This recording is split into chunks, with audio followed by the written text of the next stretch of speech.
बुलंदशहर। भारतीय communist party मार्क्सवादी की नेता सुभाषिनी अली पहुंची बुलंदशहर। नई शिक्षा नीति के विरोध में हुए पार्टी के सम्मेलन में मुख्य वक्ता के रूप में की शिरकत। नई शिक्षा नीति के विरोध में बोली सुभाषिनी अली। नई शिक्षा नीति पर चर्चा क्यों नहीं? सुभाषिनी अली। सरकार की विचारधारा संविधान से मेल नहीं खाती है। सुभाषिनी अली। सरकार शिक्षा का जिम्मा निजी क्षेत्र के लोगों को सौंपना चाहती है। सुभाषिनी अली। नई शिक्षा नीति में भारत के शैक्षणिक संस्थानों के विकास और विस्तार का कहीं कोई जिक्र नहीं है। सुभाषिनी अली। देश की लगभग आधी आबादी 10वीं कक्षा से पहले ही ड्रॉप आउट हो जाती है। सुभाषिनी अली। नई शिक्षा नीति में आरक्षण को भी शामिल नहीं किया गया है। सुभाषिनी अली। बच्चों की पढ़ाई के साथ हो रहे खिलवाड़ पर गंभीर चर्चा की जरूरत है। सुभाषिनी अली। अब जनता को इस पर आवाज उठानी होगी। सुभाषिनी अली। सरकार नई शिक्षा नीति पर विपक्ष के साथ नहीं कर रही है चर्चा। सुभाषिनी अली। 2024 के लोकसभा चुनाव में विपक्षी गठबंधन इंडिया के भविष्य पर बोली सुभाषिनी अली। अगर विपक्षी गठबंधन इंडिया का भविष्य अच्छा है तो इंडिया भारत का भविष्य अच्छा होगा। सुभाषिनी अली।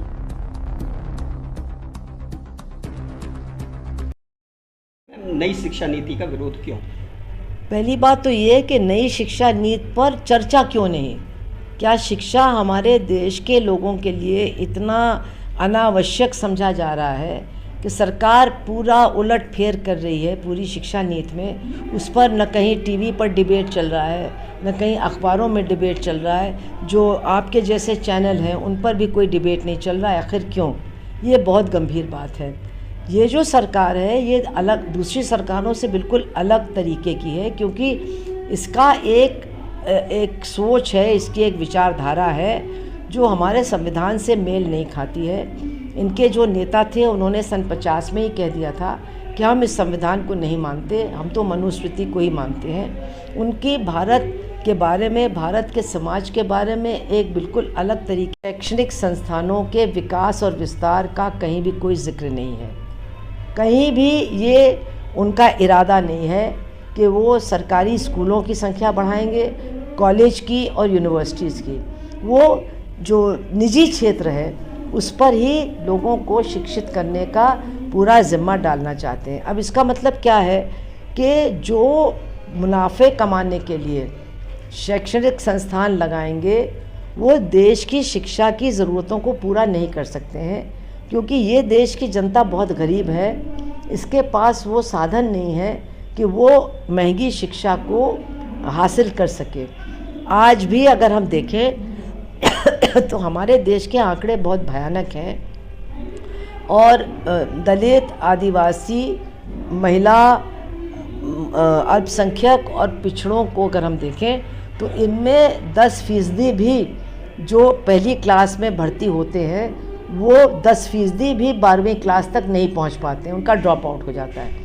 इसका क्या मतलब? ये देश की आधी आबादी से ज़्यादा है। इसकी चिंता किसी को नहीं है। आप और महंगा कर दोगे शिक्षा को तो ये हालत और ख़राब हो जाएगी।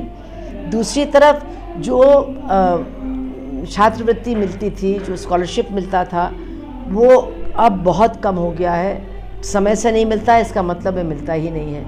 और तीसरी चीज़, इस पूरी शिक्षा नीति में, जो नई शिक्षा नीति, इसमें आरक्षण का कहीं नामो निशान नहीं है। तो कुछ लोग समझते हैं कि ये बहुत अच्छी बात है, लेकिन इसका मतलब ये है कि आप आधी से ज़्यादा आबादी को शिक्षा से वंचित रखना चाहते हैं। ये कहाँ तक एक समतावादी समाज के लिए सही है? इसके बाद अगर आप देखिए कि पाठ्यक्रम में कितना परिवर्तन किया जा रहा है, तो पहली बात तो मैं कहना चाहूँगी कि 10वीं तक जो छात्र हैं उनको डार्विन नहीं पढ़ाए जाएंगे, विकासवाद नहीं पढ़ाया जाएगा। और आपको ताज्जुब होगा सुन करके कि दुनिया में कौन से देश हैं जहाँ ये नहीं पढ़ाया जाता है। इस्लामी देश हैं जैसे कि सऊदी अरेबिया, वहाँ डार्विन नहीं पढ़ाए जाते हैं। तो वो आपके आदर्श बन रहे हैं क्या? इसका मतलब है कि जो कट्टरपंथी हैं, जो वैज्ञानिक सोच के विरोधी हैं, वो डार्विन को नहीं पढ़ाते हैं। और आज आप उसी रास्ते पर चल करके अपने बच्चों को भी साइंस की शिक्षा से दूर रख रहे हैं। फिर आप ये दिखाने की कोशिश कर रहे हैं कि साइंस में जो कुछ हुआ वो सब आपके देश में सबसे पहले हो गया। तो इससे जो साइंस की समझ है वही नहीं आएगी बच्चों में। अगर उनको लगेगा कि महाभारत के समय एक महिला कुंती ने स्टेम सेल के माध्यम से एक बच्चे कर्ण को पैदा किया, तो वो उसको लगेगा उस समय ये सब ज्ञान था।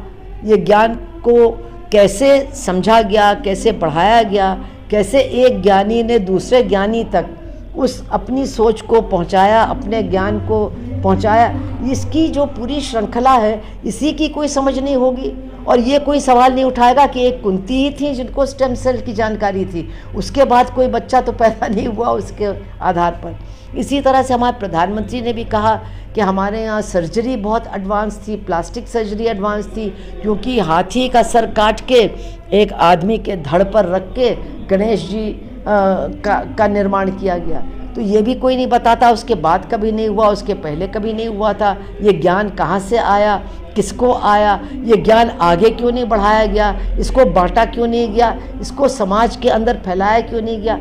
तो ये जो सारा हो रहा है शिक्षा के क्षेत्र में और ये पाठ्यक्रम के क्षेत्र में, ये बहुत ख़तरनाक है और इस पर लोगों को चर्चा करने की ज़रूरत है। मीडिया आपकी छोटी मीडिया हो सकती है, बड़ी मीडिया हो सकती है, लेकिन इन विषयों पर भी चर्चा कराने की ज़रूरत है। वरना होगा क्या कि आपके यहाँ पढ़े लिखे अनपढ़ ही पैदा होंगे, जिनको विज्ञान का ज्ञान नहीं है, जिनको गणित का ज्ञान नहीं है, क्योंकि पाइथागोरस की थ्योरम हटाई गई है। अब अगर आपने मैथ्स पढ़ा है तो आप जानते हैं कि दुनिया में पाइथागोरस पढ़ाए जाते हैं, लेकिन हमारे यहाँ नहीं पढ़ाए जाएंगे। क्यों?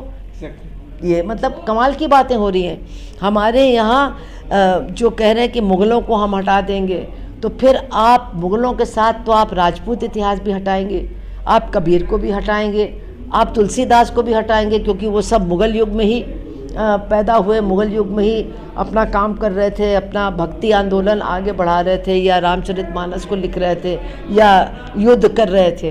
तो ये जो इनकी पूरी सोच है कि ये हटा दो, वो हटा दो, और हटाने के बाद आप लाओगे क्या?